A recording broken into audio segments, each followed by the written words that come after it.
Hello everyone, I'm Santi and welcome to these tutorials as part of your Introductory to Psychology module. So what we are going to be covering is the fascinating subject of learning. Let's get started. So the main aim of these lectures is to complement the information already covered in your module. There'll be some overview, some of the key concepts, some additional material which includes the slides that accompany these video lectures, and I have prepared some activity sheets that you're welcome to do on your own time to put in practice some of the concepts covered. This first tutorial will focus on some general introduction, and then we'll start looking into respondent conditioning. Tutorial 2 will cover slightly more technical and different types of aspects to bear in mind when talking about learning. And the last tutorial will have an emphasis on a verbal behavior. Before we start talking about learning, it's important to think about the behavior of the professional, and psychology has been regarded as a scientific discipline. So what does that mean? It means that scientists deal primarily with empirical phenomena. That means the phenomenon under study has to be objective, that is, observed by more than one person, reliable, so there has to be some agreement in about what people are describing or observing, and it has to be quantifiable. In other words, there's got to be a way in which we measure the phenomenon. So let's think about the kinds of aspects of phenomena that psychologists deal with and see if all of them would be objective, and if people would be able to agree on what is it that a particular phenomenon constitutes, and can we measure everything that psychologists deal with.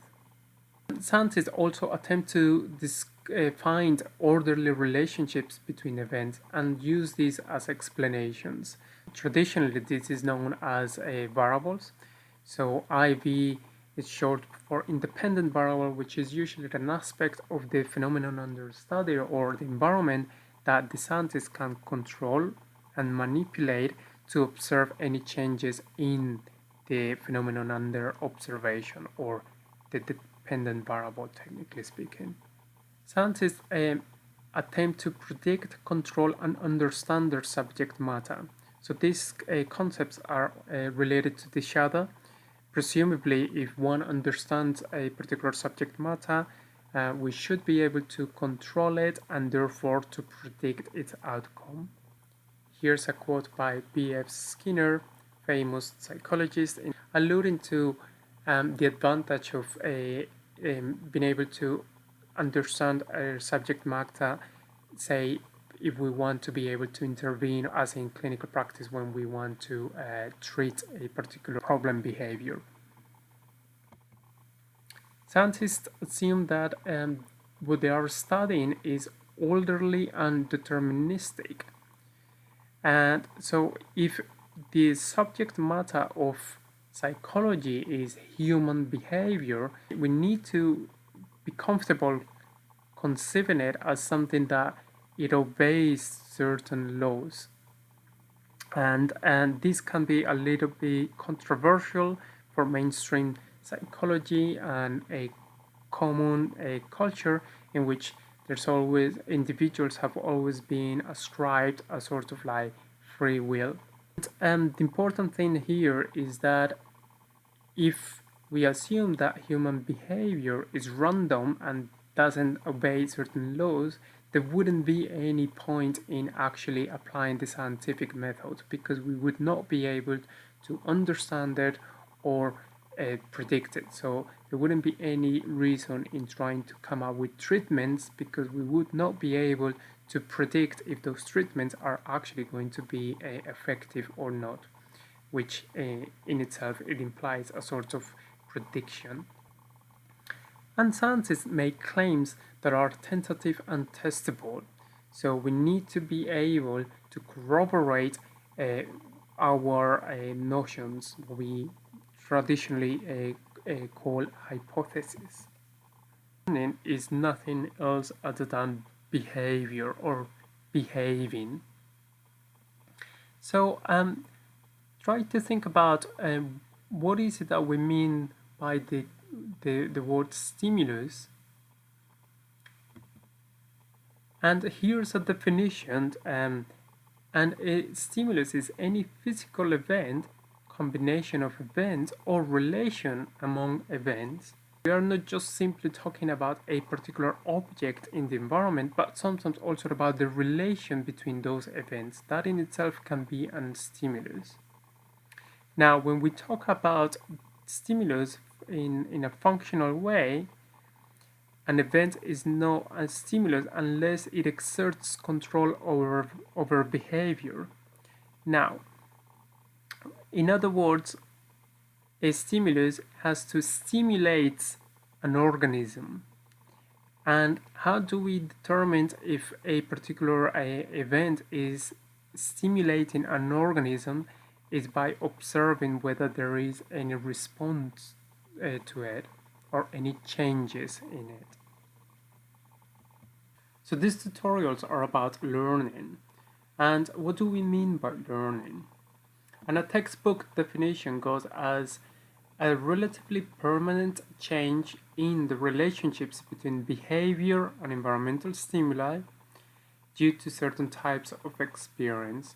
So one of the key concepts here, or one of the key words here, is that it is a change in the relationship between behavior and environmental stimuli. And it must have at least 3 characteristics in order for a behavior or a change in behavior to be considered learning. First, it must persist for a substantial time after the experience producing that particular change in behavior. Those changes are in the relationships between behavior and environmental events, as I mentioned earlier. So, and the concept behind this is simply the fact that behavior doesn't take place in a vacuum. We're always immersed in a particular type of environment, so we can not really separate the two. Third is not just an experience. So alcohol would have a change in behavior, although not permanent, but diseases will change behavior permanently, but this would not be considered a learning. It would just considered the direct effect of the disease on behavior. Now, I've mentioned that learning is nothing more other than behavior. So what is behavior then? And we will find some technical definitions of behavior out there, such as the one by Johnston here on the slide. And if we looked at it, it just refers back to that interaction between the environment and an interaction that is detectable in the environment. So again, we go back to something that can be measurable and can be observed. So what are the ways in which behavior has traditionally been observed and measured? And the classic measurement has been frequency. In other words, how often a particular behavior takes place. And here's an example of old technology, how this was done back in the day when the behavior under observation would be how many times a rat eats food, or how many times a pigeon, for example, goes and does something in the experimental box. And what we see here is that we will have a motor on the right hand side, and that there will be the roll of paper constantly moving in that direction. And here we will have a pencil or something that would constantly produce some marks on that paper. And every time the animal under study, or the pigeon, for example, would produce a particular type of behavior, that pen will move one distance to the right, or upwards in this case, and that will create a sort of steps in the graph. So for example, in this case, there would be a time during which the animal has not produced any particular response, and we will get a straight line to the point where the animal starts producing some responses, and therefore moving the marker upwards. And depending on how quickly the animal would produce responses, we will create a sort of steeper slope on those steps, and that will give us some indication about how quickly the animal is responding. And this is an example of how we can then define and record behavior. So for example, for the construct of perseveration, defined as time spent responding divided by total time. So what we would have here is that the shaded areas is the time in which the animal perseveres and keeps on trying to operate a particular experimental box to get food, for example, out of the total time the animal is in that box. So here's a clear example of how old technology back in the day would allow us to quantify or investigate behavior empirically. As any aspect in science, it is common to start by exploring simple phenomena, and human behavior is not different. So back in the day, the scientists of the time decided to focus on what it seemed to be very simple types of responses. And an example of this would be what we call reflexes. So take a couple of seconds to think about your definition of what is a reflex. And here's a definition by Racklin, 1935, and he says that a reflex consists of a stimulus and a response when the response is reliably elicited by the stimulus. So one of the key terms here is that reliability between a particular response upon the presence of a stimulus. A definition based on the involuntary nature of the response was found to be problematic among reflexologists at the time, as there are behaviors that are involuntary but at the same time can be brought under voluntary control, and an example of that is breathing. Here's another technical definition of a reflex as a relation between a stimulus and a response that doesn't depend on prior conditioning. And conditioning, remember, is a procedure whereby stimuli are presented contingent to one another. So in this case, we are saying that a reflex or unconditioned reflex is one that doesn't have that particular procedure involved, or the organism is presenting that response without being trained to do so.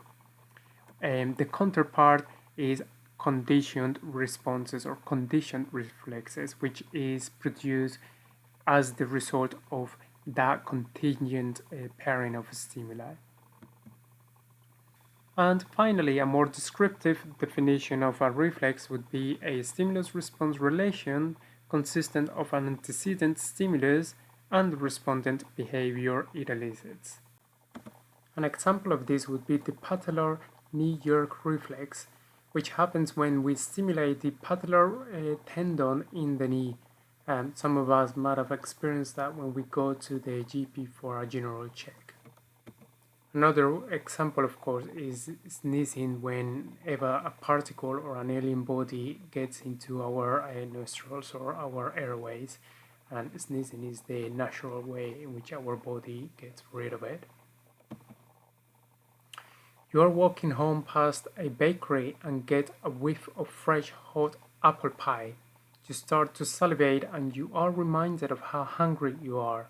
You rush home, anticipating supper. You pass a strange woman on the street. Her perfume smells familiar. You suddenly remember your kindergarten teacher who wore the same perfume.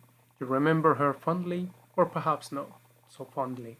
So these are just examples of situations that we all might have experienced at one point, and these are examples of conditioned responses.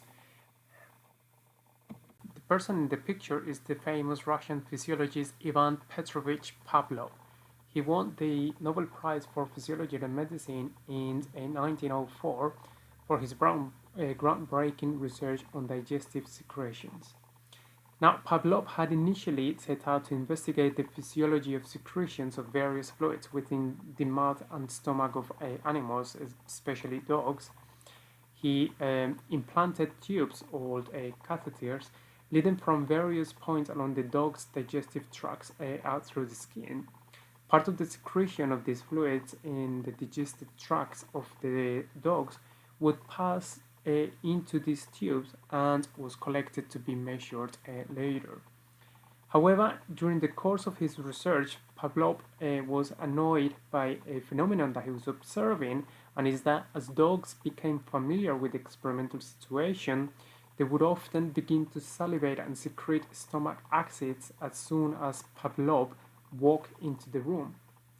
Pavlov called these premature secretions psychic secretions because he believed at first that they resulted from the dog's psyche or mental activity. Later, he realized that these annoyances, as he actually defined them, bore certain similarities with the physiological reflexes that he had been measuring.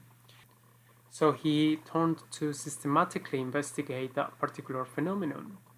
And what he did, as illustrated in this animation, is that he would come into the lab, present an unconditioned stimulus such as a meat or something that naturally would produce salivation in the dog.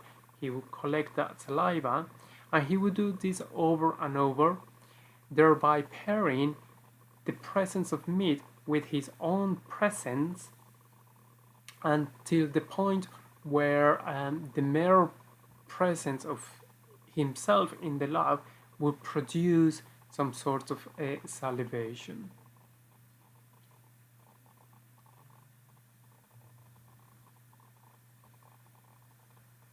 So here's the so again, after several presentations of just himself with the meat, when he would then just appear in the experimental room, the dog would start to salivate, even if he didn't bring with him some sort of a meat or food.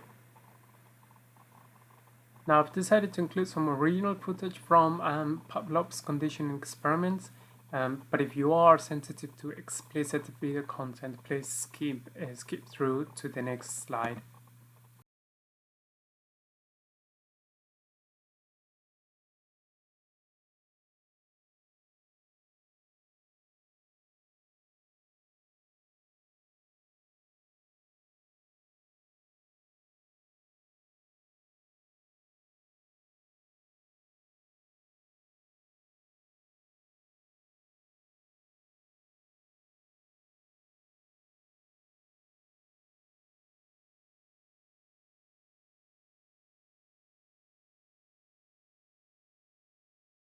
So here's an schematic representation of the procedure of conditioning. Remember, conditioning is the pairing of stimuli before eliciting a response. Conventionally, we have time traveling from left to right, represented by this gray line. So on top we have a particular stimulus. In this case, it's going to be a sound, and that is represented by the letters CS, which stands as conditional stimulus. It's also known as neutral stimulus, and the neutrality is with reference to the response. So in this case, our bottom line represents salivation as a response, and a sound does not naturally produce salivation. So the sound is neutral with respect to the response of interest, in this case salivation. In the middle we have stimulus, which is going to be food or meat, and that is represented by the letters US, which stands for unconditional stimulus. So this is a stimulus which, without having to be trained, does elicit the response of salivation. Each of these events has a box, and that means that it is activated. So in this case we'll present a sound, then the food the visual stimulus is presented, and then the response is expected to take place. So here we have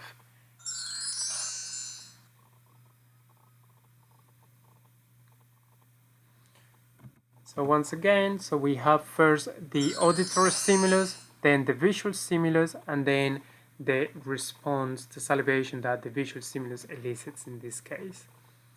And we can test whether conditioning has taken place, that is, conditioned salivation to these so-called neutral stimulus in two ways. The first is whether we observe salivation roughly at the same time, at the same point in time in which the sound would be presented. But a more rigorous test would be to omit entirely the visual stimulus, in this case food, and see if by presenting the tone on its own we would obtain some sort of salivation. And if that is the case, there's reason to conclude that a conditioning has in fact taken place. So there are different experimental arrangements in which these temporal relations between stimuli can be produced. We have a simultaneous conditioning, which is the one I just explained, and as it can be seen here in the graph, it's when we present the conditioned stimulus just before the unconditioned stimulus. Of course, even though it's called simultaneous, this is not the case, and the reason for that is simply that if we were to in fact present both the stimuli at the same time, we would not be able to tell apart which is the stimulus eliciting the response. So experimentally it makes sense that this should be separated in time, even for a small gap. We have delayed conditioning, which is, as it can be seen here, is a kind of a prolonged exposure to the conditioned stimulus leading up to the onset of the unconditioned stimulus. We also have trace conditioning, where there is a bigger gap between the presentation of the conditioned stimulus and the unconditioned stimulus. Experimentally, we know that the closer in time the stimuli are, the stronger the conditioning is going to be. And just as with simultaneous conditioning, the response in delayed and trace conditioning goes through different stages of development. So in the first stage, it's only manifested at the point in time where the unconditioned stimulus takes place, and then there's a sort of a manifestation coinciding with the presentation of the conditioned stimulus, and then later there would be the sort of like dragging or latent response all the way leading up, or closer or stronger at the point where the unconditioned stimulus would take place. We also have a temporal conditioning, where it's just a matter of timing involved. So said if we are playing with tones, we would have something like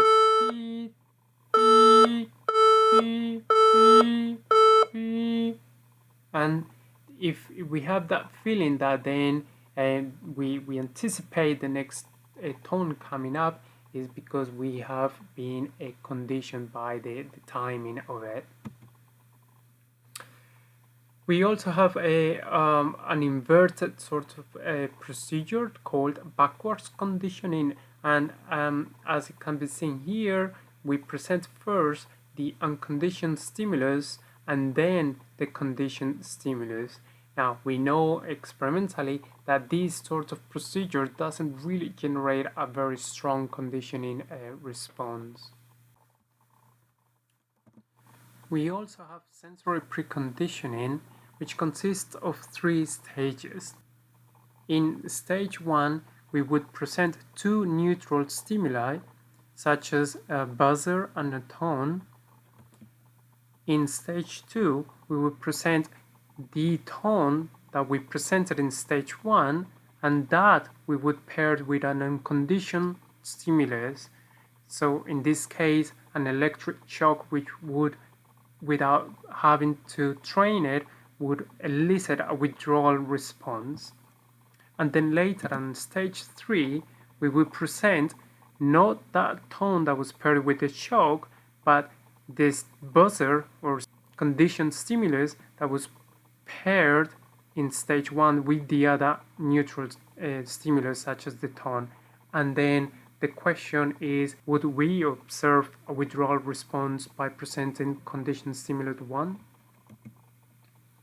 Another similar procedure is referred to as second order conditioning, and just like sensory preconditioning, it consists of 3 stages known as orders.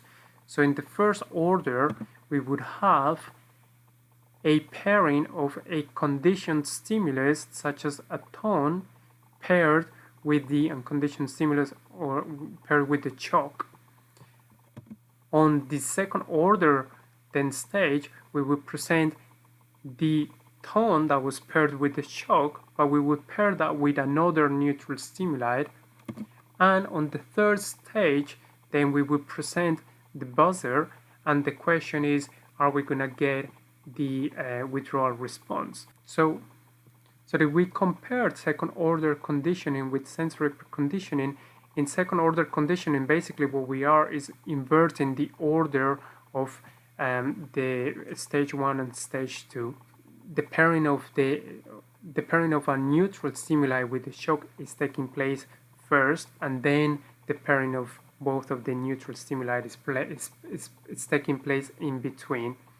Now, if we do not observe the conditioned response, such as a withdrawal response to the buzzer in this case, we would say that what we have is a conditioned inhibition.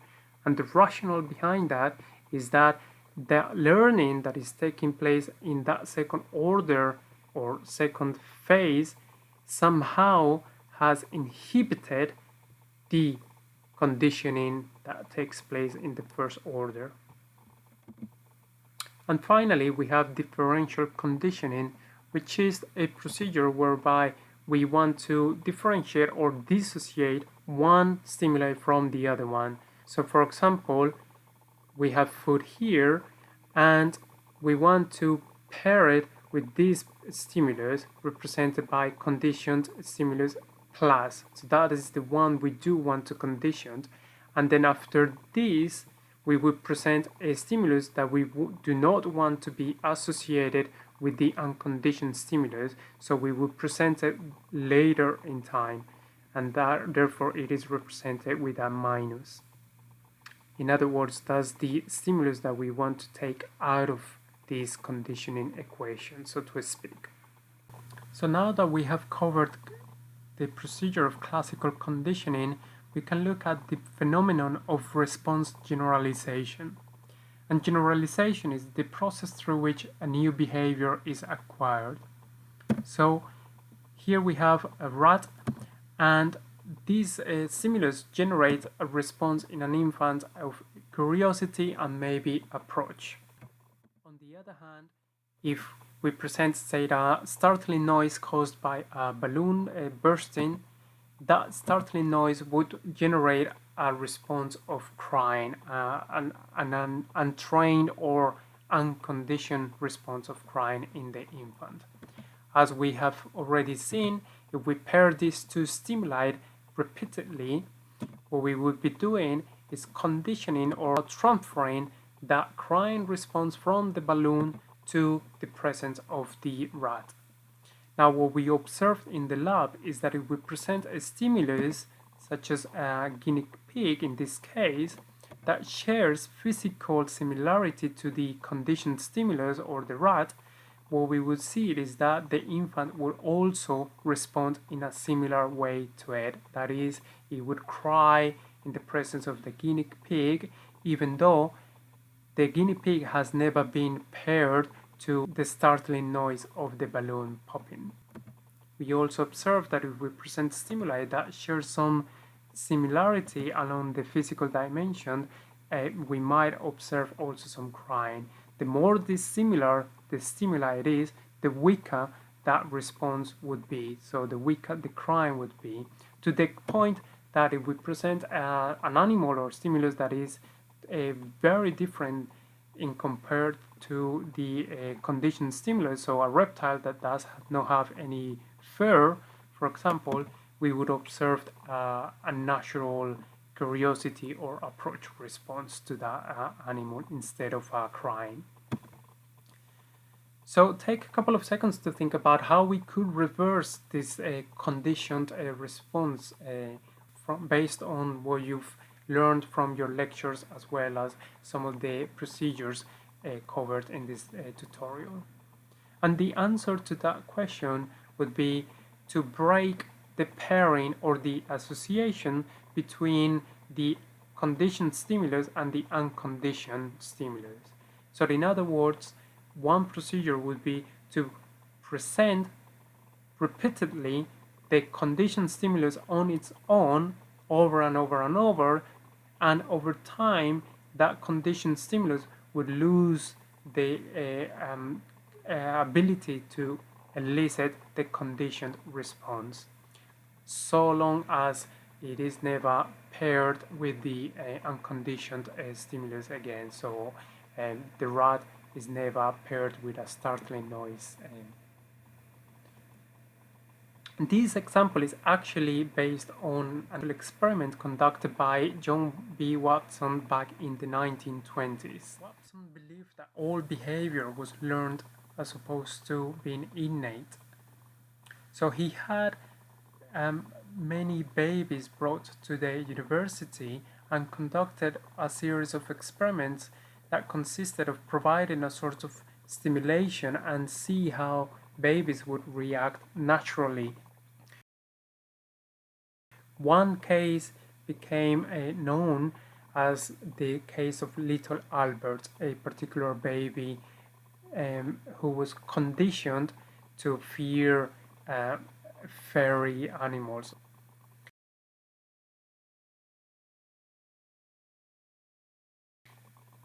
And what we see here is little Albert approaches a candle, a fire, and we don't see any signs of fear. He would be presented with a monkey or a furry animal.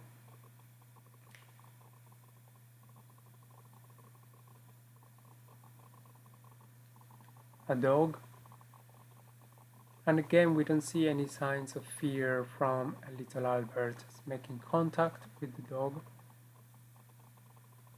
And so on and so forth with different types of animals. And what would happen is that at one point, Watson then, when presenting a rat, he would strike a metal bar, we'll see that on top of the screen soon, and thereby pairing a startling noise with the touch of the furry animal. In this case, we see that striking there, that pairing, and so on repeatedly to the point where little Albert then would present signs of fear just to the side or the touch of the rat. So this is after conditioning, and what we see is that little Albert's trying to get away from the rat, even though previously he had no issues with that. And we see here the phenomenon of response generalization.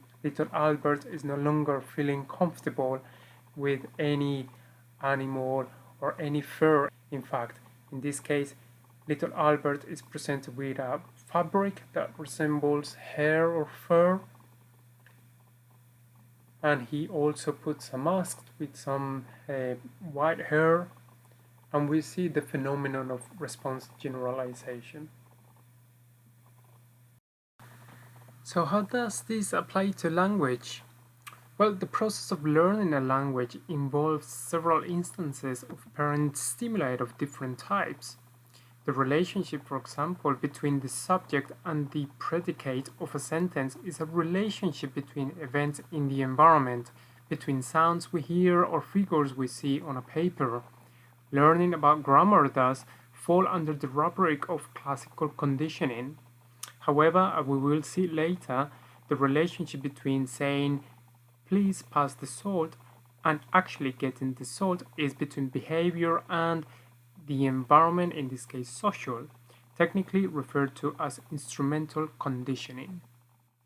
However, if you are interested in this topic and want to check out a very interesting video on contemporary data, I recommend you check the TED Talk by researcher Deb Roy, in which he recorded the language development of his son and mapped it onto the areas of the house in which certain words were more likely to take place. So in this case, for example, is the blueprint of his house, and this is the kitchen, and in this area, this is the data in which the word water uttered by his son was more likely to occur as opposed to other areas of the house. The last contributor that we'll touch on today is Edward Lee Thorndike. And in 1898, Thorndike laid the groundwork for a simple but important principle, which he named the law of effect. One effect of a successful behavior is to increase the probability that it will occur again in similar circumstances. Thorndike used what was known as the puzzle box, in which he would place kitchens, pigeons, and cats inside. So for example, the cat would be placed inside the box and the animal would start exploring the box until by accident would step on a lever which would pull the pin that came around and then pull the latch and open the door, allowing the animal to escape. What we see here then is the graph from Thorndike's own data, and on the y-axis we have time to escape the box in seconds by the number of trials, so the number of times in which the animal was placed in the same box. And what we see is that as the number of times the animal was placed in the box increases, the time it took the animal to escape the box decreases. And he was one of the first authors then to bring in the concept of reward as a stimulus that would strengthen the connection that he followed. Like, in other words, something that would increase its probability with respect to other responses. He also talked about punishment, initially seen as the opposite of reward.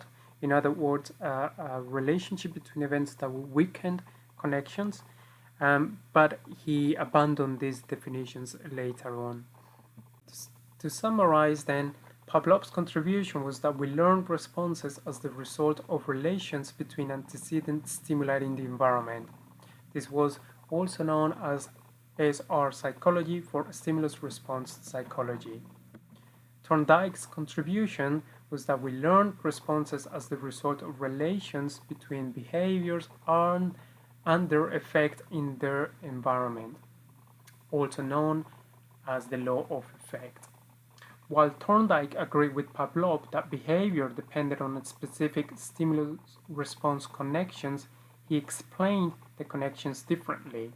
For Pavlov, a connection or a conditioned reflex was strengthened if the conditioned stimulus was contiguous with the unconditioned stimulus. For Thorndike, a connection or a habit was strengthened if the response was contiguous with a reward to the animal. Thorndike's conclusion that rewards reinforce stimulus-response connections was challenged in 1938 by B.F. Skinner's claim that rewards reinforce operant responses directly, not their connection to the prior stimulus. Still, we would see that Skinner's definition of operant conditioning would be influenced by these earlier conceptual developments. Okay, so I hope this tutorial has given you the different perspective of some of the concepts behind learning, and here are some references and some complementary readings if you want to check them out.